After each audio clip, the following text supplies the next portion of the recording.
ధ్యానావస్థిత తద్గతేన మనసాయం యోగినో యస్యాంతం తం సురసురగణాః దేవాయ తస్మై నమః.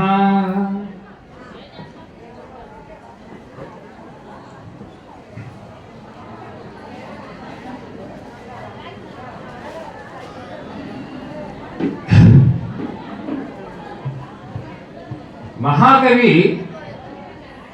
పోతన తన మహాభాగవతం గజేంద్ర మోక్షంలో ఏనుగి పైకి రావాలంటుంది, ముసలేమో దాన్ని పట్టుకొని పీకుతూ ఉంటుంది. గజేంద్ర మోక్షం అందరికీ తెలిసిందే. అంటే ఏంటి? సంసారం. సంసారమేమో ఎప్పుడు నేను బంధంలో పెడతానంటా ఉంటుంది. మరి భగవంతుని యొక్క తత్వమేమో నిన్ను బయటికి లాగాలంటుంది. ఈ రెండింటికి వైరం అన్నమాట. ఈ వైరమే అందరినీ బాధిస్తూ ఉంది. ఇప్పుడు గజేంద్ర మోక్షం అంటే అర్థం అది. గజేంద్రుడు బాధింపబడుతూ ఉంటాడు, మొసలేమో పీడిస్తూ ఉంటుంది. అలాగే కరిమకరి సమానం అన్నమాట. అలాగే మన జీవితం కూడా ఒక రకంగా కరిమకరి లాంటి సమరమే. ఇదే సంసారం. మనం మన జీవితాన్ని ఉన్నతంగా మలుచుకోవాలి అని అనుకోవడం, సానుకూల దృక్పథం, ఎలాగో ఒకలాగా బతికితే చాలు అని కూడా అనుకుంటూ ఉంటాం. నిర్లిప్త దృక్పథం, దీన్నే ప్రతికూల దృక్పథం అంటారు. సానుకూల దృక్పథమే జీవితము, ప్రతికూల దృక్పథమే మరణంతో సమానం. అంటే ఎవరిని ఇదంతా విచక్షణ ఉండాలి. యమధర్మరాజును కూడా నచికేతుడు అడుగుతాడు, ఏమని? నాకు పరమార్థంతో కూడినటువంటి విద్య చెప్పయ్యారు, కానీ అది నీకు ఇప్పుడు అవసరం లేదు అయినా, నువ్వు చాలా బాలుడివి, నీకు ఇంకా చాలా కాలం ఉంది, నీకు ఏ భోగాలు కావాలో కోరుకో, ధన కనక వస్తువాహన వినిమయ భోగములు చెడును విను. నచికేతులను బాలుడు ఎముగోరిన ఏమని కోరాడు? వినయ వివేకంబు బ్రహ్మ విద్యల సుకృతి. అంటే ఏంటి? బ్రహ్మ విద్యను కోరుకున్నాడు. అంతేగాని తుచ్చమైనటువంటి ఈ లౌకికమైనటువంటి జీవితం కోరుకోలా నచికేతుడు. ఇప్పుడు అర్జునుడు కూడా భగవంతుడు ఏం చెప్తున్నాడు? ఆ పరమార్థమే చెప్తున్నాడు భగవద్గీతలో. మనం దాన్ని తెలుసుకోవాలి. దాన్ని తెలుసుకుంటే ఈ మాయా జగత్తంతా కూడా మనం అనుభవిస్తూనే ఉంటాం. కానీ దీని మీద నీకు రుచి ఉండదు, దీని మీద నీకు జిహ్వా చాపల్యం పనిచేయదు. ఎందుకు పనిచేయదంటే నువ్వు నిజమైనటువంటి ఆ పరమాత్మ స్థానాన్ని పొందుతావు భగవద్గీత సక్రమంగా కనుక అర్థం చేసుకుంటే. నువ్వు భగవంతుడిగానే ఉంటావు, భగవంతుడిగానే ఉండి నాటకం ఆడుతూ ఉంటావు. భగవంతుడు ఏ నాటకం ఆడుతున్నాడో నువ్వు కూడా అదే నాటకం ఆడతావు, ఇంకా వేరే నాటకం ఏం ఆడవు.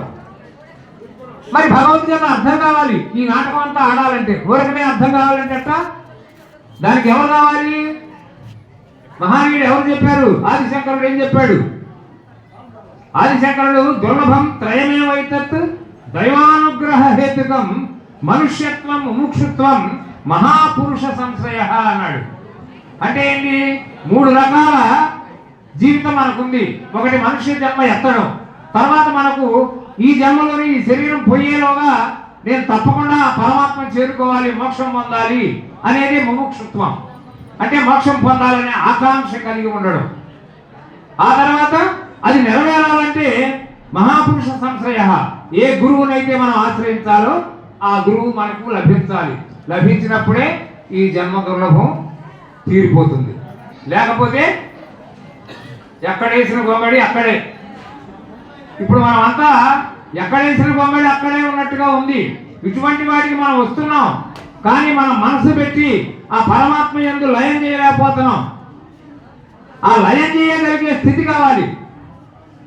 గురుర్ బ్రహ్మ, గురుర్ విష్ణు, గురు దేవ మహేశ్వర, గురు సాక్షాత్తు పరబ్రహ్మ, తస్మై శ్రీ గురవే నమః.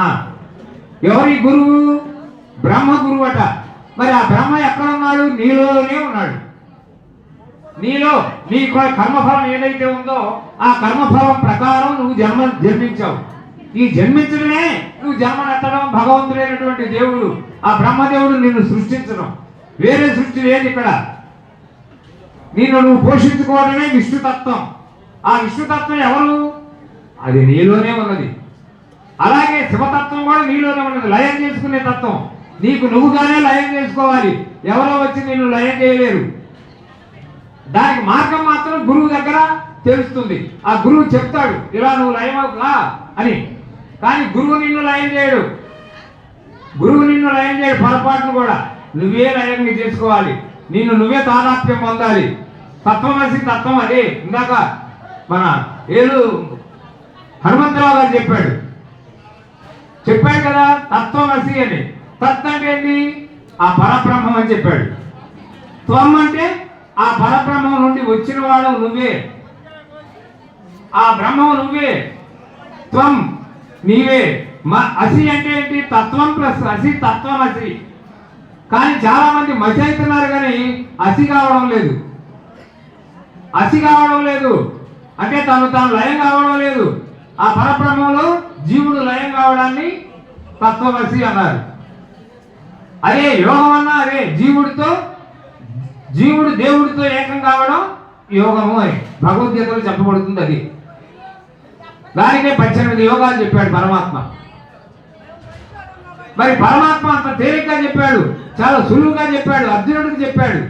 కానీ దాని ద్వారా ఆ నెపం పెట్టుకొని ఈ సృష్టి మొత్తానికి, సృష్టిలో ఎవరైతే ఈ మానవ జాతి ఉందో ఆ మానవ జాతి అంతటికీ చెప్పాడు.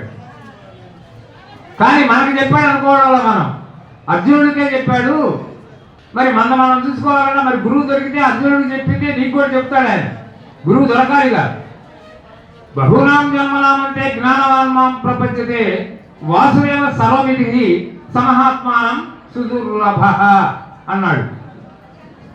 అంటే అనేక జన్మల యొక్క సంస్కారం కూడబెట్టబడి ఈ జన్మ మనకు దక్కింది. ఈ జన్మకు వచ్చాం. మరి ఈ జన్మకు వచ్చి నేను ఎందుకు ఈ జన్మలో అలా ఎందుకని మనం ఈ పరమాత్మను పొందకూడదు? నేను అందులో ఒక్కడనే, నేను తప్పకుండా ఆ భగవంతుని చేరుకోవాలి అనే ప్రయత్న లోపం జరిగిందో నువ్వు చేరుకోలేవు. ప్రయత్న లోపం లేదో నువ్వు చేరుకుంటావు. ప్రయత్న లోపం వల్లనే మనం కూడా ఏది సాధించుకోలేకపోతున్నాం. ప్రతిదానికి భయపడుతున్నాం.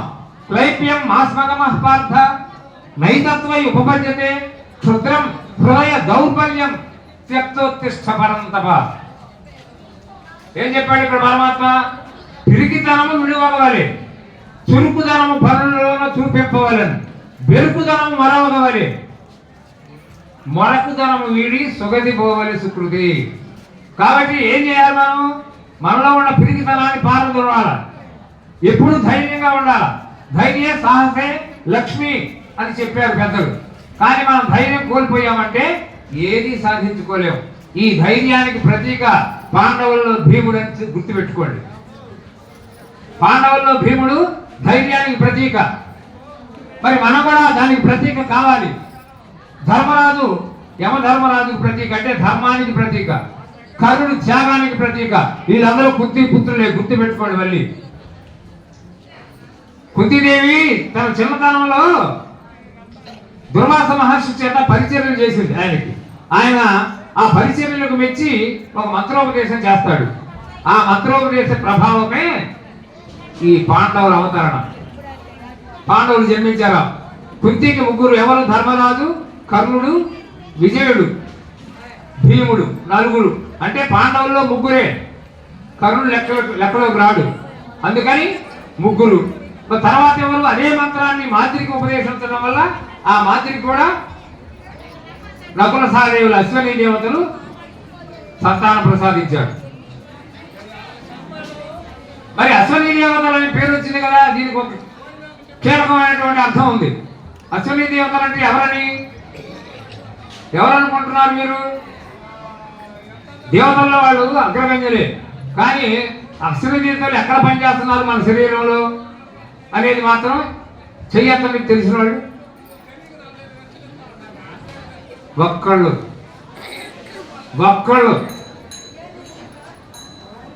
మరి ఎన్ని సంవత్సరాలు వస్తున్నారు ఇక్కడికి మీరు? అంటే మిమ్మల్ని నేను ప్రశ్నించట్లేదు, క్వశ్చన్ చేయడం లేదు, మీకు తెలుసుకోవాలనే ఉద్దేశంతోనే చెప్తున్నా. మీ అందరూ నాకు ప్రేమే కానీ ద్వేషం లేదు, మీరందరూ తెలుసుకోవాలి. కానీ ఇంత దిగజారిపోయింది మన సంస్కృతాన్ని చెప్పుకోవడానికి మాత్రమే బాధపడతారు. ఎందుకని? అశ్విని దేవతలు అంటే ఎవరు? మీ శరీరంలో నీ నిశ్వాసలే అశ్విని దేవతలు, గుర్తుపెట్టుకోండి. నిశ్వాస లేని వాళ్ళు ఎవరన్నా ఉన్నారు ఇక్కడ? అవి రెండు ఉంటేనే నువ్వు ఉన్నావు.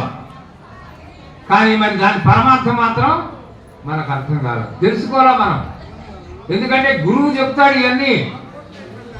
గురువు సరైన గురువు అయితే అన్నీ అందిస్తాడు. ప్రాణాయామానికి చిహ్నం భీముడు. ఎప్పుడైతే మనం ప్రాణాయామం చేస్తామో నీకు కుంభకము, రేచకము, పూరకము ఇవన్నీ జరుగుతూ ఉంటాయి. వీటి ప్రభావం ఏంటి? నువ్వు బలంగా తయారవుతావు. ఎవడొచ్చినా లెక్క చేయవు. భీమం అంటే ఇతరులను భయపెట్టేవాడిగా తాను భయపడేవాడు కాడు అని. మరి పంచపాండవులకు ఆ వ్యాస మహర్షి మంచి పేర్లు పెట్టాడు. ఆ పేర్లు పరమార్థం మనకు తెలిసినా మనం కూడా పరమాత్మనే పొందుతాం. కానీ మనం తెలుసుకోవడం లేదు. పంచపాండవులు అంటే ఏదో మంచం కూడా 4 5 చివరికి 3 అనబోతే 2 చివరికి 1 చెప్పాడంట మూర్ఖుడు.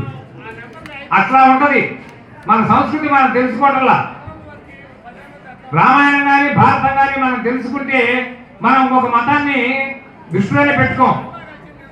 ఎందుకని? పిచ్చెక్కింది మన జనానికి. ఇది నిజం కాదనుకుంటున్నారు. రామాయణం ఎక్కడ జరిగింది వాడు చెబుతాడు, జరగలేదని చెబుతాడు. భారతం కూడా జరగలేదని చెబుతాడు.